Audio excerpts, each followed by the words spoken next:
טיפ קטן על איך לעזור לילדים לאחוז כלי כתיבה בצורה נכונה, קלה ויעילה.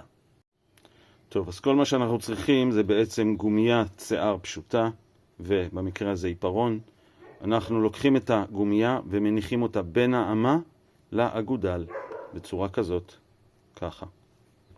עכשיו אני לוקח את העיפרון, מניח למעלה, מוריד קצת למטה, מתחת לגומייה, בצורה כזאת, דוחף את העיפרון עד הסוף. מה שקורה, בגלל הלחץ של הגומייה, האגודל והאמה נסגרות, העיפרון יושב על האמה, ומה שנשאר לעשות זה להוריד את האצבע ופשוט להחזיק בצורה כזאת.